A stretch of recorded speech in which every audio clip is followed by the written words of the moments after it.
Good afternoon. Today is May 26, 2:16 p.m. Let's finally continue our Christmas Carol book reading series after almost 1 month, 3 weeks precisely. Let's finally continue.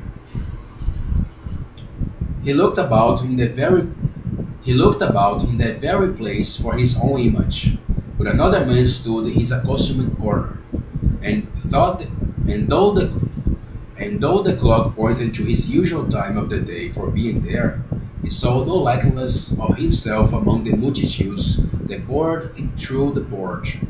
They poured in through the porch.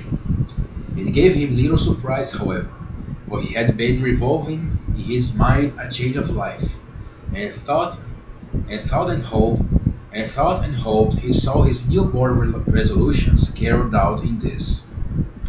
Quiet and dark, beside him he stood the phantom, with its outstretched hand. When he roused himself from his thoughtful quest, he fancied, he fancied from the turn of the hand and the situation in reference to himself that the unseen eyes were looking at him keenly. It made him shudder, and feel very cold. They left the busy, they left the busy scene, and went into the and went into an obscure part of the town where Scrooge had never penetrated before, although he recognized its situation and its bad repute.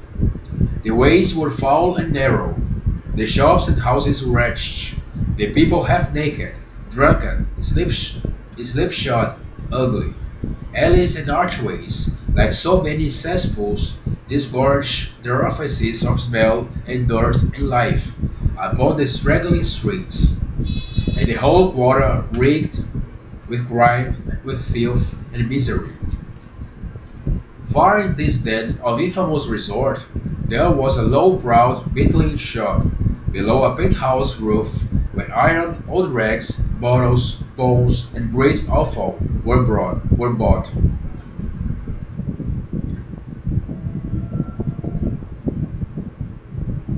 Upon the floor within were piled up heaps of rusty keys, nails, chains, hinges, files, scales, weights, and refuse iron of all kinds.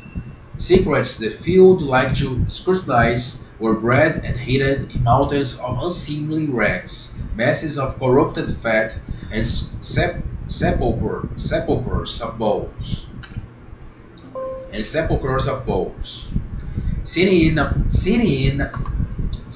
among the wares he dealt in, by a charcoal stove made of old bricks, was a gray-haired rascal, nearly 7 years of age, who had screened himself from the cold air without by a frowsy curtaining of miscellaneous tatters hung upon a line, and smoked his pipe in all the luxury of calm retirement.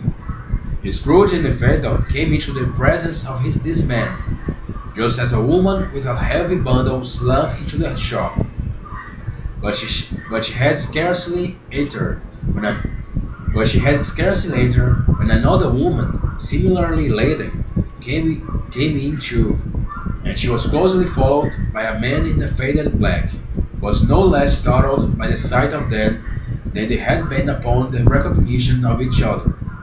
After a short period of blank astonishment, in which the old man with the pipe had joined them, they all three burst into a laugh.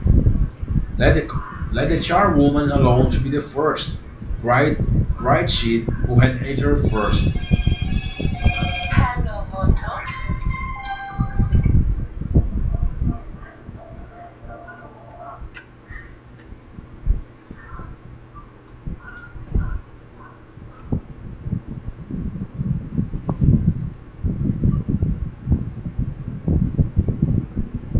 Let the, let the charwoman alone to be the first, cried she who had entered first.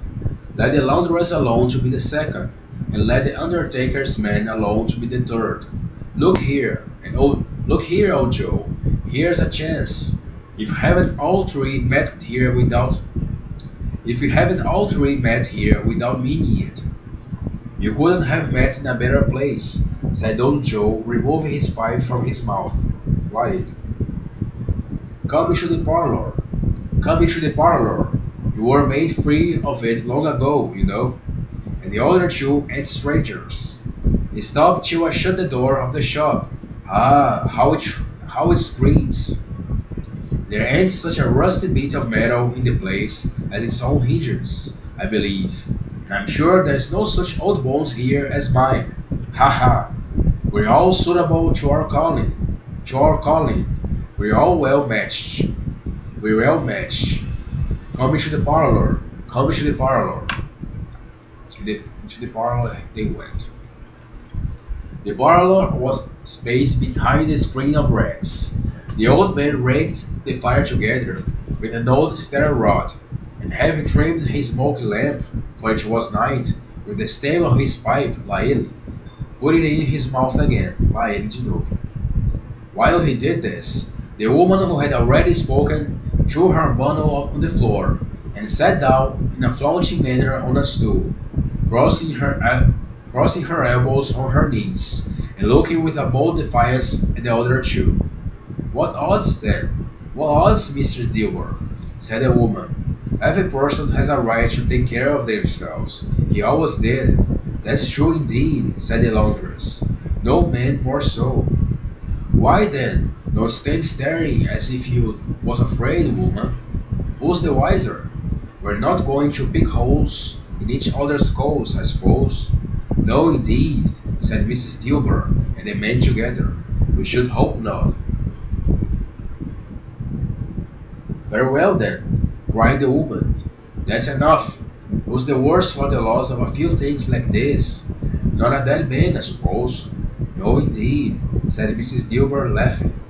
If you wanted to keep him after he was dead, a wicked old screw, pursued the woman. Why wasn't he natural in his lifetime? If he had been, he'd have somebody to look after him when he was struck with death, instead of lying gasping out his last there, alone by himself. Is the truest word that he is the truest word that he is the truest word that ever was spoke, said Mrs. Gilbert. It's a judgment on him. I wish it was a little heavier judgment, replied the woman. And it should have been. You may depend upon it. If I could have laid my hands on anything else. If I could have laid my hands on anything else. Open that bundle, old Joe, and let me know the value of it. Speak out plain. I'm not afraid to be the first, not afraid for them to see it. We knew pretty well that we were helping ourselves before we met here, I believe. It's no sin. Open the bundle, Joe. But the gallantry of her friends would not allow of this.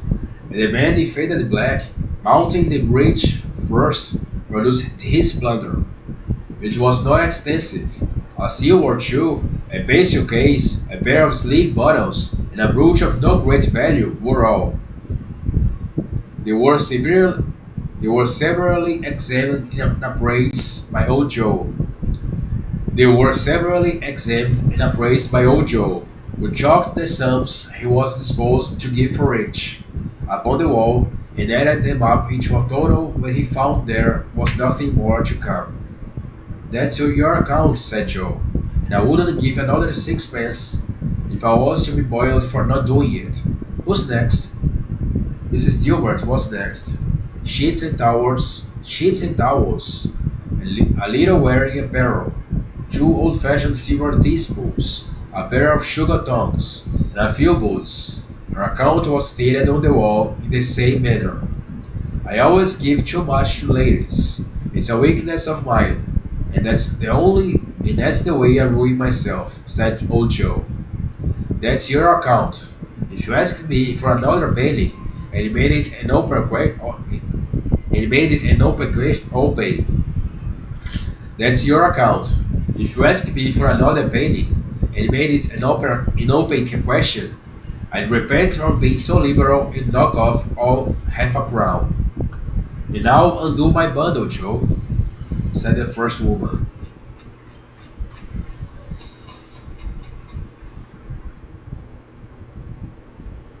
Eu vou parar por aqui. I will stop right here. And Joe wanna open the last bundle because this looks like gonna take a while to finish this scene. So I see you hopefully tomorrow in the next episode, and not in the next month. Okay? See you then.